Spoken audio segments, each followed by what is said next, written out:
High, আমি Minerva.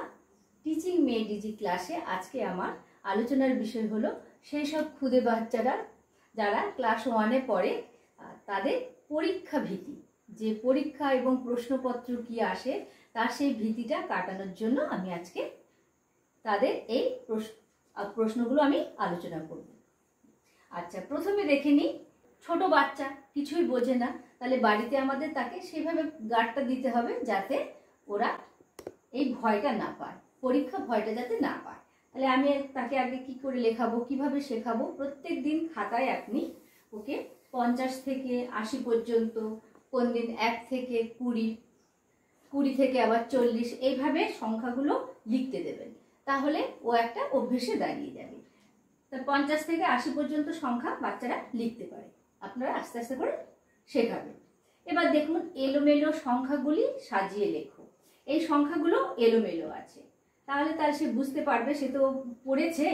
যেমন দেখুন, প্রথমে কি লিখবো, আমি ছোট থেকে লিখবো, সাজাবো।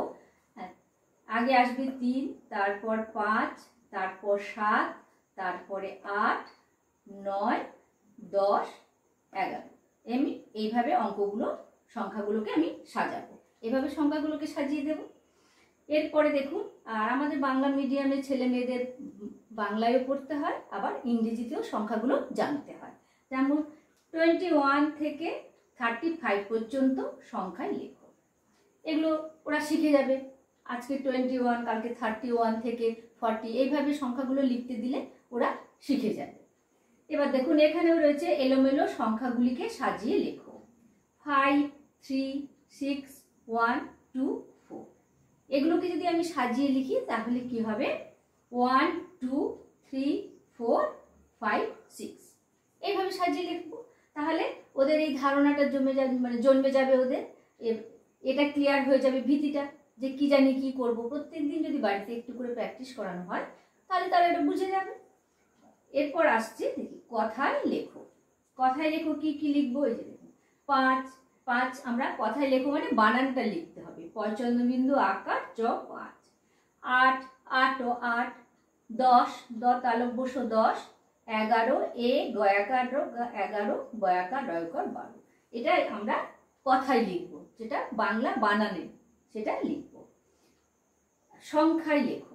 আবার দেখুন, এই যে বানান করা আছে 5টা বানান লেখা আছে, আমি সংখ্যায় লিখবো কত, 5। 6, এটা বানানে লেখা আছে, এটা আমি লিখবো কথায় লেখা আছে। বানান মানে এগুলো কথায় লেখা আছে, আমি সংখ্যা 6 বসাবো। 9, এটা কথায় লেখা আছে, আমি বসাবো এটাতে সংখ্যা 9। 13, এখানেও আমি তাই লিখবো, এখানে কথায় লেখা আছে, আমি সংখ্যায় বসাবো। তাহলে সংখ্যা, কথা, কথা, সংখ্যা, এইভাবে বারবার করে ওদের প্র্যাকটিস করালে ওরা বুঝে যাবে ব্যাপারটা, এবার ধাতস্থ হয়ে যাবে না লিখতে লিখতে। যেমন ওয়ার্ডে লেখো, এই যে দেখুন, এবার ইংলিশে আসছি 5। এবার 5 বানানটা আমাকে তাকে শেখাতে হবে। A5VE5, 7 ACVEN 7, 9 NINE9, 11 ELEVEN 11, এবং 12 TWELV12। এই কথাগুলো ওয়ার্ডে লিখতো, মানে বানান, ইংলিশের বানানটাকে বলছে ওয়ার্ডে লেখা। আবার দেখুন, এবার নাম্বার লেখো। এখানে আমি ওয়ার্ডে লিখে দিয়েছি 3, আমাকে তাহলে সংখ্যা 3 বসাতে হবে। 5 সংখ্যায় 5 বসাবো, 8 সংখ্যায় বসাবো, আবার 10 সংখ্যায় বসাবো। এরপরে দেখি কি রয়েছে। এবার আস্তে আস্তে করে আমরা দেখছি বড় থেকে ছোট সাজা। ওরা তো প্রত্যেক দিন 1, 2, 3, 4, 5, 6, 7, 8 এগুলো কি করছে না, এরা হিসেব করছে প্রত্যেক দিন। 1 থেকে 100, 1 থেকে 50, এগুলো প্রত্যেক দিন পড়ছে এরা। এখন কি করব, তাদেরকে বড় থেকে ছোট সাজাতে, মানে আমি এলোমেলো কিছু সংখ্যা সাজাবো, তার মধ্যে থেকে কোনটা বড় সেটা আগে বসাতে হবে। এগুলোও তাদের শেখাতে হবে, তাহলে ওদের শিখতে শিখতে সব এগুলো ক্লিয়ার হয়ে যাবে ওদের। বড় থেকে ছোট, তাহলে সবচেয়ে বড় সংখ্যাটাকে, সেটাকে আমার আগে বসাতে হবে। সবচেয়ে বড় সংখ্যাটা হচ্ছে 12। তারপর দেখি তারপরে সংখ্যাটা হচ্ছে 10, তারপরে সংখ্যা হচ্ছে 8, তারপরে সংখ্যা হচ্ছে 5, তারপরে 3, আর সবচেয়ে ছোট সংখ্যাটা হচ্ছে এখানে 2। 2 এর পরে আর আমি 1 দিইনি, 0 দিইনি, আমি 1 দিই, 1 থাকলে 1 বসাতাম, তাহলে এই পর্যন্ত হলো। এবার থেকে দেখো, ছোট থেকে বড় সাজা। ছোট থেকে বড় সাজাও। এখানে কি কি রয়েছে? 12, 10, 5, 8, 3, 6, 2। এগুলো ছোট থেকে বড় সাজাও। সবচেয়ে ছোটকে আগে করলাম, এর আগেরটা দেখালাম, বড় থেকে ছোট। এবার আসবো সবচেয়ে ছোট কি আছে দেখি, সেই ছোট থেকে আমরা সাজাবো। প্রথমে দেখো, এবার দেখো এখানে রয়েছে 2, সবচেয়ে ছোট 2, তারপর রয়েছে 3, তারপর রয়েছে 5, তারপর 6, তারপর 8, 10 এবং সবার শেষে হবে 12। তাহলে 12 সবার শেষে হয়ে যাচ্ছে, ওটা ছোট থেকে বড়। এবার দেখো, এবার আমরা যেহেতু বাংলা থেকে বাংলাও করছি, আবার ইংলিশও পড়ছি, ইংলিশও আমাকে সেভাবে করতে হবে। ছোট থেকে বড় এবং বড় থেকে ছোট সাজাও। এখানে বড় থেকে ছোট, ছোট থেকে বড় সাজাতে বলেছে। এখানে কি ছোট থেকে বড় সাজাতে হবে। সবচেয়ে ছোট আমাকে কোনটা সেটা আগে বের করে নিতে হবে। দেখো 12, 10, 8, 6, 4, 1, 2। তাহলে সবচেয়ে ছোট কে এখানে? এখানে 1, তারপরে কে 2, তারপর 4, তারপর 6, তারপরে 8, 10 এবং তারপরে সবচেয়ে হচ্ছে পরের সংখ্যাটা হচ্ছে 12। তাহলে আমি ছোট থেকে বড় সাজালাম, একদম 12 হচ্ছে বড় আর 1 হচ্ছে ছোট। এবার দেখি, এবার বলছে বড় থেকে ছোট সাজাও। সবচেয়ে বড় সংখ্যা কোনটা আমি দেখবো আগে, সেটাকে আমি আগে বসাবো। আচ্ছা, 2, 4, 7, 3, 8, 10। এর মধ্যে সবচেয়ে বড় সংখ্যাটা কোনটা? এর সবচেয়ে বড় সংখ্যা হচ্ছে 10। 10 এর পর 8, 8 এর পরে 7, 7 এর পরে 4, 4 এর পরে 3, 3 এর পরে 2। তাহলে এই সংখ্যাগুলো এইভাবে সাজাবো। মানে প্রত্যেকটা পয়েন্ট আমি বলছি যে লিখে লিখে যদি ওদের প্র্যাকটিস করানো যায়, তাহলে পরীক্ষা ভীতিটা ওদের সঙ্গে ওদের কাছে চলে যাবে। ঠিক আছে, এর পরেরটা দেখি আর কি কি প্রশ্ন আমার আছে। চলুন দেখি এরপরে কি রয়েছে। ফাঁকা ঘরে সংখ্যা বসা। এখানে সংখ্যাগুলো বসানো আছে, 3টে ঘর করেছি। আচ্ছা, আর মাঝখানটা ফাঁকা দিয়েছি, এখানেও করেছি, মাঝখানটা ফাঁকা দিয়েছি, 2টো ঘরে শূন্য দিয়েছি এবং সংখ্যা দিয়েছি, মাঝখানে ফাঁকা দিয়েছি। ফাঁকা ঘরে শূন্য সংখ্যা বসাও। ফাঁকা ঘরে সংখ্যা বসাও। তাহলে ফাঁকা ঘরে আমাদের কি বসবে? আমি আগের এবং পরের সংখ্যাটা দেখে নিই। আগের সংখ্যা হচ্ছে 4, 4 এর পরে কি আছে? 5, 5 এর পরে 6। তাহলে এখানে 4 আছে, এখানে 6 আছে, 4 এর পরের সংখ্যা ফাঁকা ঘরে কত হবে? 5। এখন 7 এর পরে রয়েছে 7, 7 এর পরে হবে 8, 8 এর পরে 9, 9 রয়েছে। এখানে আছে 12, 12 এর পরে কত আমরা জানি? 12 পরে 13, 13 পর 14। তাহলে ফাঁকা ঘরের সংখ্যাগুলো আমরা বসিয়ে দিলাম এভাবে। আচ্ছা, এরপর আগের সংখ্যাগুলি লেখো। দেখো 2টো ঘর করেছে, একটা ঘরে আমি সংখ্যা বসিয়েছি এবং তার আগের ঘরটাতে আমি ফাঁকা রেখেছি। তাহলে এই ফাঁকা ঘর আমি এই সংখ্যাটি দেখে, শেষের সংখ্যাটি দেখে, পরের সংখ্যাটি দেখে আমি আগের সংখ্যাটি কত হবে সেটা আমি বসানোর চেষ্টা করব। তাহলে আমরা জানি 5, 5 এর আগে কত? 5 এর আগে রয়েছে বাম সাইডে, তাহলে 5 এর আগে কত? 4। তাহলে আমি এখানে 4 করব। এখানে দেখো 8, 8 এর আগে কে রয়েছে? মানে কার পরে 8? কার পরে 8? আমরা জানি 7 এর পরে 8, তাহলে এখানটা 7 হবে। তাহলে 7 এর পরে 8, তাহলে 8 এর আগে কে? 7। আগের সংখ্যা বলেছে, 8 এর আগে কে? 7। এখানে কত? 11। আর 11 কার পরে 11? না, 10 এর পরে 11। তাহলে 11 আগে কে? 10, আর 10 এর পরে 11। তাহলে আমি এর আগের সংখ্যাটা কত বসাবো? 11 আগের সংখ্যা হচ্ছে 12। এবার দেখো 15। 15 আমরা জানি কার পরে 15 হয়? আমরা জানি 14 পরে 15 হয়। তাহলে 15 আগের সংখ্যাটিকে 14, 15 আগের সংখ্যাটি 14। তাহলে এইভাবে আমি এটা পূরণ করব। এবার দেখো পরের সংখ্যা লেখো। আমি আবার এখানে ঘর কেটেছি চলে করে, তা প্রথমে ঘরে আমি সংখ্যা বসিয়েছি, তার পরের সংখ্যার ঘরটা ফাঁকা রেখেছি। প্রথমের ঘরে 4, আমরা জানি 4 এর পরে কে? 5, তাহলে এই ঘরে 5 হবে। আচ্ছা, এবার এখানে রয়েছে কত? 8, 8 এর পরে কত? আমরা জানি 8 এর পরে 9, তাহলে এটা কত হবে? না 9। পরের সংখ্যাটি কত হবে? 9। এরপর আমরা কত লিখব, লিখেছি এখানে 12। আমরা জানি 12-র পরে কত, 13, তাহলে এখানে 13 লিখব। আমি আগে লিখেছি কি 16, আগে লিখেছি 16, 16-র পরে কে, 16-র পরে 17, কারণ পরের সংখ্যাটি লিখতে বলেছে। তাহলে আমি দুটো ঘর কেটেছি, যেটাতে সংখ্যা বসিয়েছি তারপরের সংখ্যাটা কত হবে আমি সেটা বসাবো। আচ্ছা, সবার শেষে কি দেখি রয়েছে, আগের ও পরের সংখ্যা লেখো। আগের পরের সংখ্যা লেখো, তাহলে মাঝখানে সংখ্যা দেওয়া আছে, আগের এবং পরের সংখ্যাটা আমাকে বসাতে হবে। আচ্ছা, কি আছে দেখি, তাহলে মাঝখানে কি রয়েছে 9, তাহলে 9-এর আগেকে আমরা কি জানি 8-এর পরে 9, তাহলে 9-এর আগে 8, আবার 9-এর পরে কত 10, তাহলে 9-এর পরে কত এখানে বসবে 10, এখানে বসবে 8, এখানে বসবে 10। এইভাবে ওরা তৈরি হয়ে যাবে আস্তে আস্তে করে রেগুলার প্র্যাকটিস করতে করতে। এখানে রয়েছে মাঝখানে রয়েছে 12, 12 কার আগে, 12 না 11, 11-র আগে হচ্ছে, 11-র পরে হচ্ছে 12, তাহলে 12-র আগে কে হচ্ছে, 12-র আগে রয়েছে মানে এতে পেছনে রয়েছে কে 11, 11-র পরে আসবে 12, 12-র পরে আসবে 13, তাহলে এখানে হবে 11, 12, 13। এখানে কত রয়েছে মাঝে 15, আমরা জানি 15 কার আগে 15 না 14-র আগে 15, তাহলে এখানে 14 হবে, 14-র আগে কে 15, আবার 15-র পরে কে, 15-র পরে হচ্ছে 16, 15-র পরে 16, তাহলে এইভাবে তারা আস্তে আস্তে করে প্র্যাকটিস করবে। এবার আবার একটু আমি প্রশ্নগুলো আবার দেখাচ্ছি, এবার দেখি কি রয়েছে।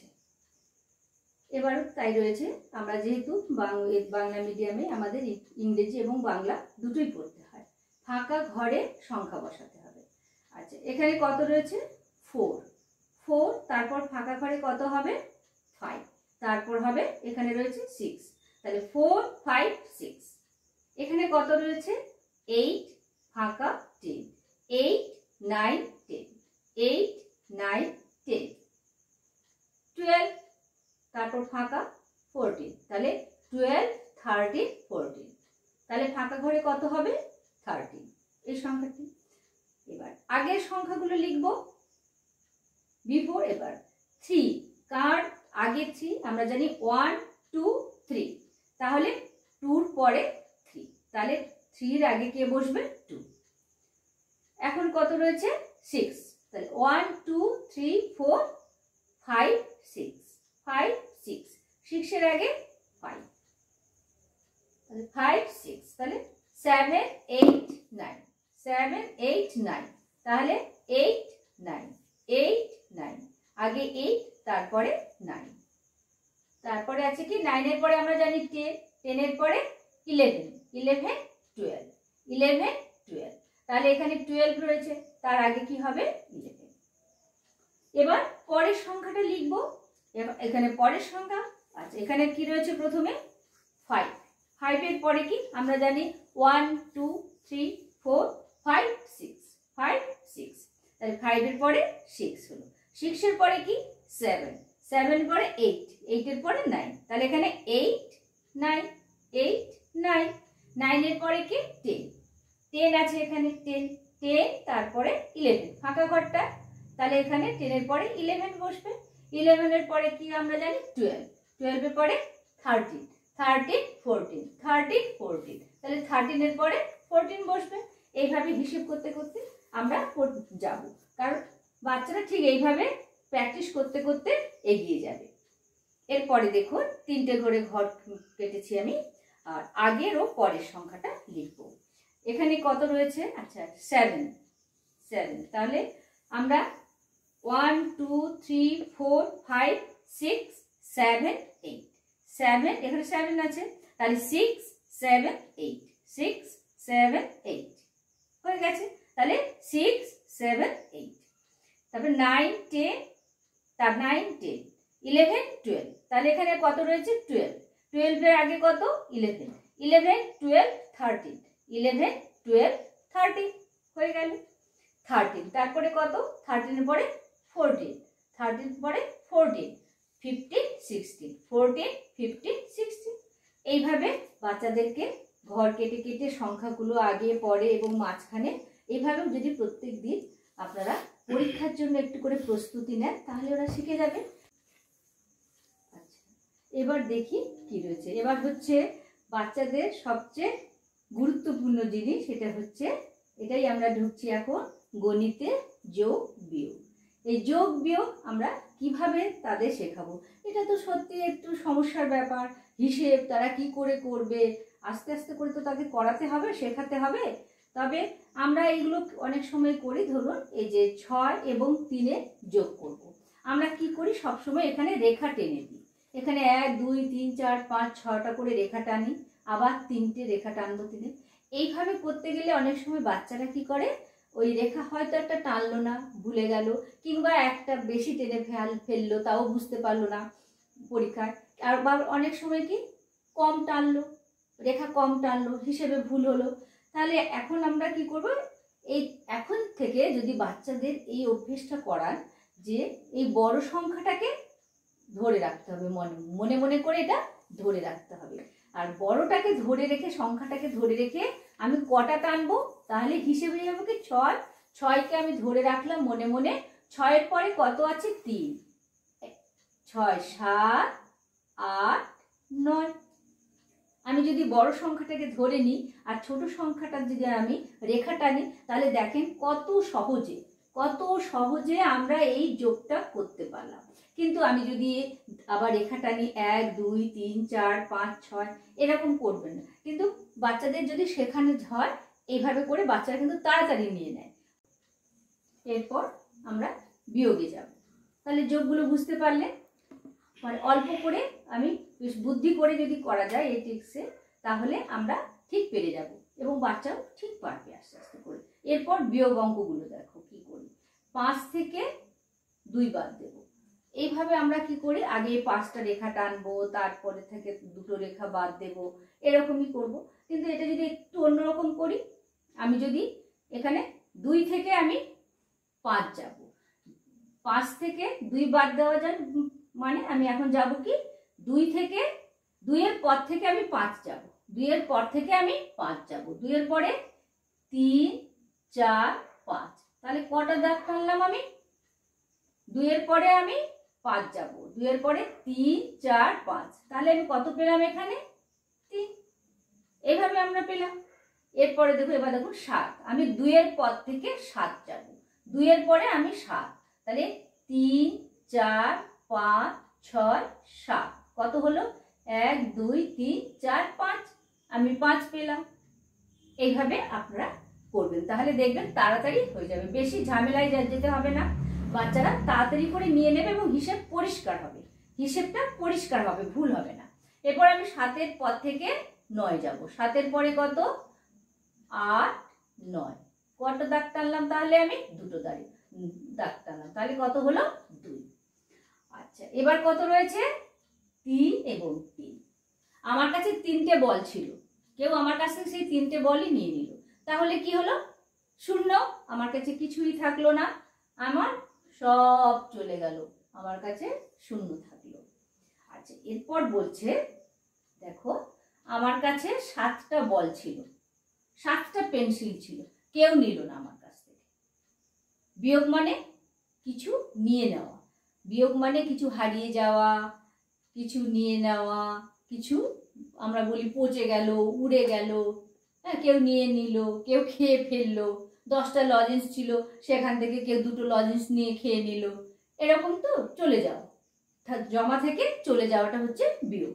তাই এখানে 7 রয়েছে, 7-এর 7টাই ছিল, কেউ কিছু নিল না, তাহলে কটা থাকলো, আমার 7টাই পড়ে থাকলো, তাহলে আমার এখানে এগুলো কি হলো 7। আজকে যোগ বিয়োগটা দেখতে বুঝতে পেরেছেন, ঠিক এই নিয়মে করবেন, বাচ্চারা শিখে যাবে এবং ভুলটা কম হবে। আচ্ছা, এরপরে দেখুন নামতা। ক্লাস 1-এর বাচ্চারা এক ঘরের নামতা এবং 2-এর ঘরের নামতাটা ওরা শিখে যায়। এবার 2-এর নামতাটা আপনারা যেভাবে আমি করেছি সেইভাবে করে ঘর কেটে আস্তে আস্তে করে বুঝিয়ে দেবেন, তাহলে কি হবে, বাচ্চাদের পরীক্ষা ভীতিটা চলে যাবে, বাচ্চারা আর পরীক্ষা সম্পর্কে ভয় পাবে না। আজ তাহলে এই পর্যন্ত। আর চ্যানেলটা যদি ভালো লাগে লাইক করবেন, শেয়ার করবেন এবং সাবস্ক্রাইব করবেন। আর যদি কিছু জানানো থাকে নিশ্চয়ই আপনারা কমেন্ট করবেন।